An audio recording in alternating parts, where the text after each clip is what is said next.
Okay, good day everyone. So our topic for today is all about the domain and range of a function. So let's start first defining what is the domain of a function. So basically, domain of a function is the complete set of possible values of the independent variable or simply the set of all x possible values that will make the function works. So in simpler explanation, if we're talking about the domain of a function, it means that we're talking about all possible values of x. While for the range, it is defined here that the range of a function is the complete set of all possible resulting values of the independent variable. So in that case, if we're talking about the range, it means that we're talking about the possible values in y. So that's how we understand now the domain and range of a given function. So domain is x, then for range, it's y. Okay, so how are we going to find now the domain of a function? So these are the things that you need to consider. So first is you just need to look for any fractions or square roots that could cause one of the two illegals to happen. If there aren't any, then the domain is all real number x. So for the first thing that you need to consider, so you must consider that the there's no restriction on a given problem. So if there is a restriction, then you need to write it, right? But if there's no restriction on the given function, then it means that the domain of the given function is all real number x. Okay? So, and then if there are fractions, figure out what values will make the bottom equal to 0 or the denominator become 0. And those are the values you can use. The answer will be all real number x such that x should not be equal to those values. So of course, if we have a rational function, right? So in that case, if the denominator becomes 0, what will happen to this given expression? So of course, this will become undefined. So in that case, we don't want to make the expression undefined so that we can write the restriction on this given function if there is a restriction, no? Especially on the denominators because it can't be 0 because it will become an undefined function. Okay? Then if there is a square root, the stuff under the square root cannot be negative. So set stuff as greater than or equal and solve. Then answer would be all real number x such that x is defined whatever you got when you solve it. So of course, we need to also consider that if we are dealing with the square root, the inside the square root cannot be negative because if the inner portion here becomes negative, what will happen is, of course, this will become an imaginary number and it will not be a real number. Okay, so we need to, of course, set this up as well. Because if you are dealing with square root of a negative number, this becomes an imaginary number. Or simply as I, if you will try to recall your calculus subject. Right? So that's how we represent imaginary number. That's I. Okay.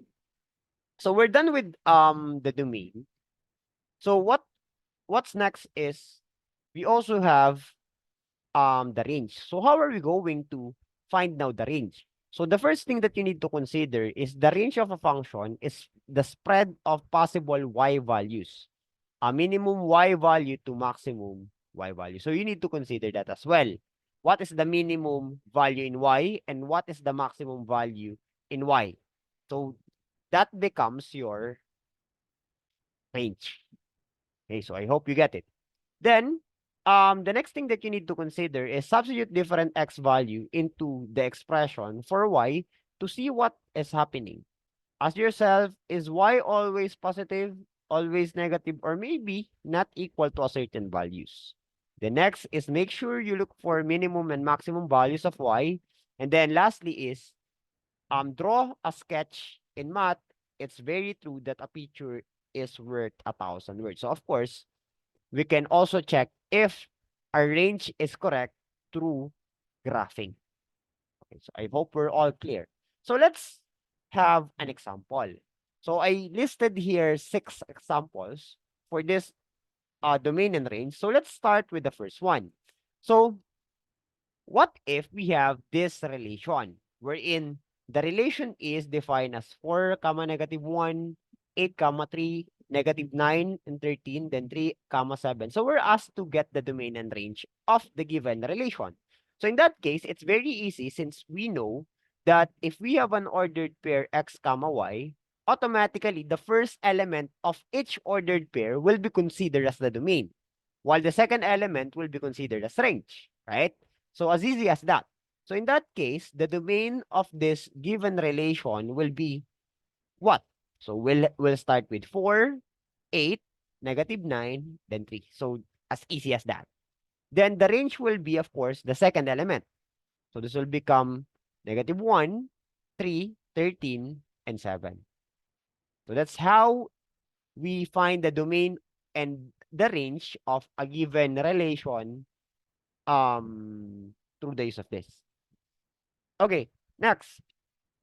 So what if we have another set of relation?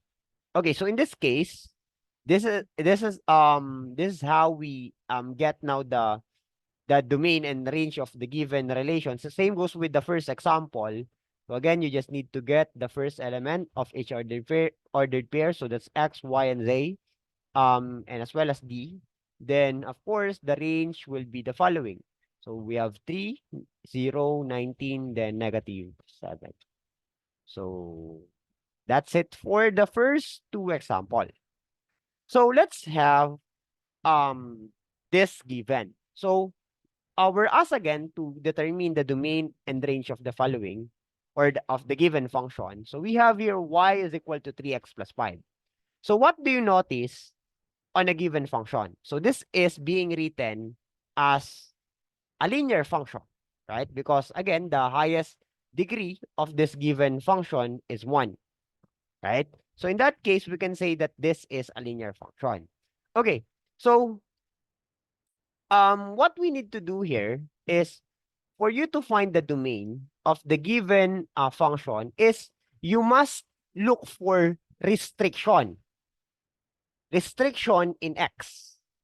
So we need to look for restriction in x, or will this function be undefined if we'll substitute a certain value of x in this given function? So in that case, since this can't be undefined, or this can't be an imaginary number, so in that case, we can now say that x, such that x is element of real number. So what does it mean? So it means that we can substitute any value from -infinity to +infinity on a given variable x, right? So other notation of for the domain can be like this. So I know for sure that most of you here are familiar with this kind of notation. So this notation is the same with this. Okay, so you can use either this notation. Okay, so how about the range class? So is there any restriction on the range of this given function? So since again there's no restriction on the variable y, so it means that same goes with the domain, y can be any real number as well. That's how we denote it, or we can write -infinity to +infinity, because we can plug in any any values in y, right? Because there's no restriction as well on the variable y. Okay? So, if you want to check if our answer is correct, so of course, you can use this graph or you can graph the function. So, given that we have y is equal to 3x plus 5, so of course, you will notice that this function is a line, or this will create a line wherein it will go from this side as well as on this side. So in that case, what you need to do here, class, is if you have a graph, let's say, and you want to find the domain of this graph, what you need to do, class, is you just need to compress it. Now, if you want to find the domain of the given function, then you just need to compress it on the x-axis, right? So, of course, this is x, this is y. So, as you can see here, as you compress it in the x-axis, this line, what you will notice is this will touch the negative infinity to positive infinity of this given graph, right? So as you squeeze it, as you squeeze this line in x-axis, you'll see that all real number will be touched by this line. From negative infinity, all the values from negative infinity to positive infinity. While, of course, if you want to, let's say, given this graph and you're asked to get the range of this given graph, so of course, what you need to do is you just need to squeeze it or compress it, this line on the y-axis. And as you can see here, since this arrow goes up, then this arrow goes down. So in that case, this would simply say that the range, the domain is, that's negative infinity to positive infinity, while the range is the same, negative infinity to positive infinity. So I hope you get it, right? Okay, let's have some complicated problem. No? Um, let's have this y is equal to 2x minus 5 all over x plus 2. Okay, so now, here's the thing. So if you are asked to find the domain of this given function, so what would it be? Will it be all real number? So as you can see here, class, if you will check the domain of this function, you will see that there will be a restriction on the denominator because, again, the denominator cannot be 0. So in that case, we can now say that x plus 2 cannot be 0 because this will result or this will lead to an undefined function. So in that case, we can simply transpose 2 to the right. So this will become equal to x should not be equal to negative 2. So in that case, this will become now the domain. So the domain will be for all x such that x should not be equal to negative 2. So this is now the domain of the given function. Any value of x, but it can't be negative 2, right? So that's how we define now the domain. So how about the range now? So for you to get the range, if you have this kind of function, what you need to do, class, or one of the strategy that we're doing is you need to solve this function in x in terms of y, right? So again, this function now is being written in y in terms of x. So for you to solve for the range of this given function, you just need to um solve it in x in terms of y. So in that case, if I will copy the given, so that's y is equal to 2x minus 5 all over x plus 2. So in that case, if you will solve x in terms of y, so of course you need to isolate all the variable x on the left side, while the variable y and the constant will be transpose on the right side. So in that case, of course, you need to multiply this first. So in that case, we'll have y times x plus 2 is equal to 2x minus 5, wherein you need to distribute y, so this will become equal to xy plus 2y is equal to 2x minus 5. So in that case, what I'll do is, again, I will isolate all the terms with the variable x. So I will transpose 2x on the left side, while the 2y will be transposed on the right. So this will become equal to xy minus 2x is equal to negative 2y minus 5. So in that case, we can now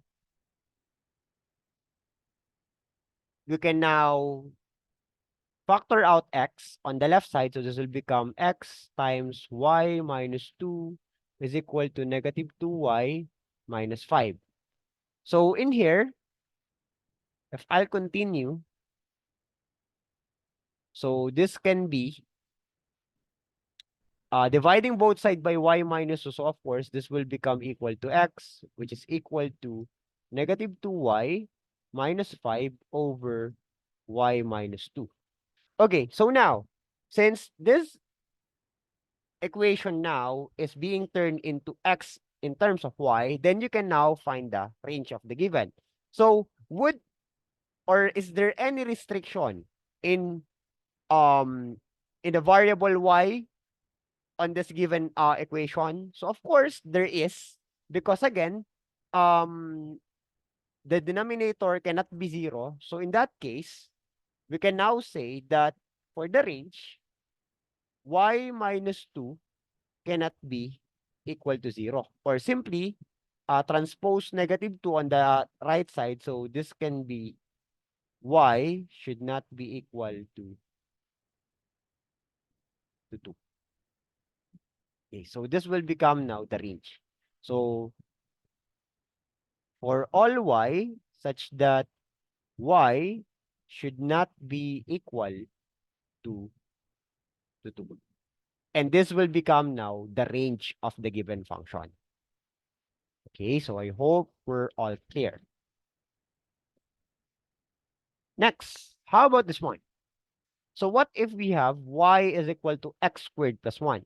So again, if you will check the domain, so as you can see here, this is defined as y is equal to x squared plus 1. And is there any restriction on the domain of this given function?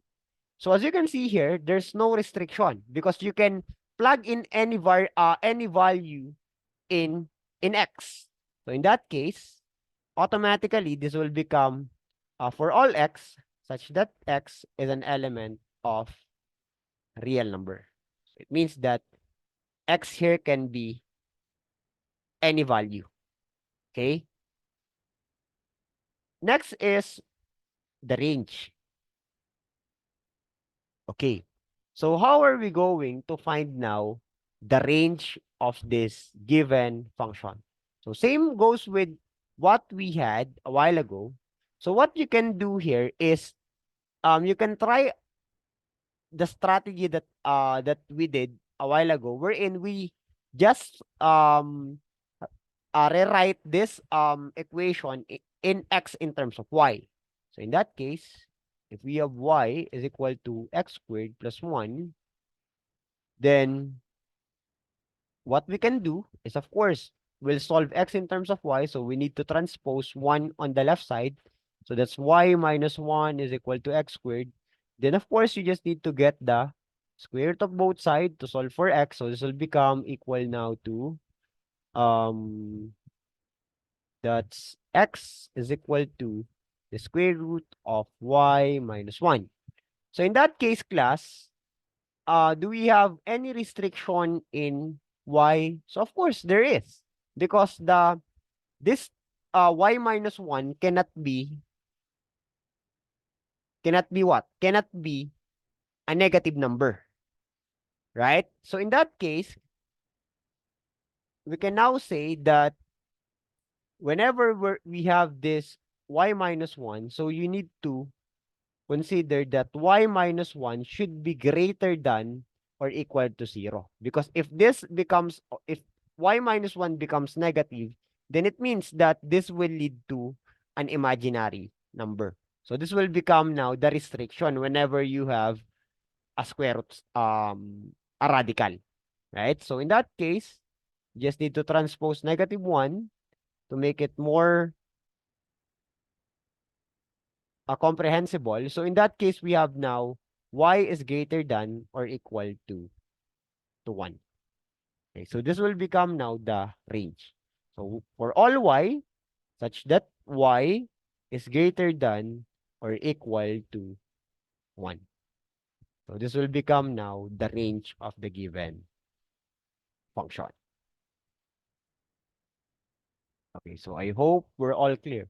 So let's proceed now to the last example. So again, for the last example, we have y is equal to the square root of x minus 2. Okay, so if we are talking about the domain of the given function, so what would it be? So again, there is a radical. So it means that the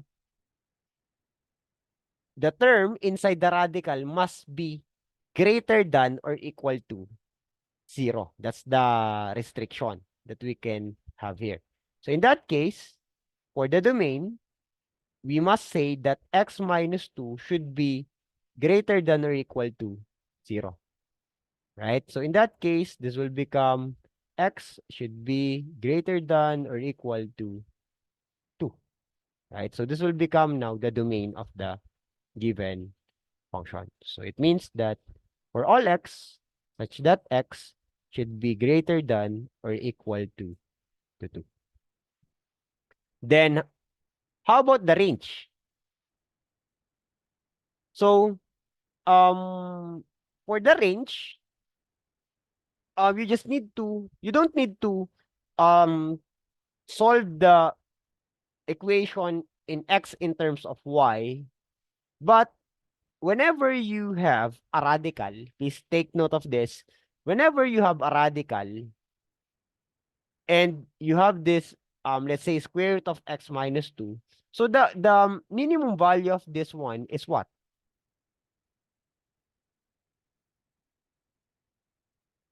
So we can actually or you can actually notice that the minimum value of this is what? This this would lead to, of course, 0. That's the minimum value. And what is the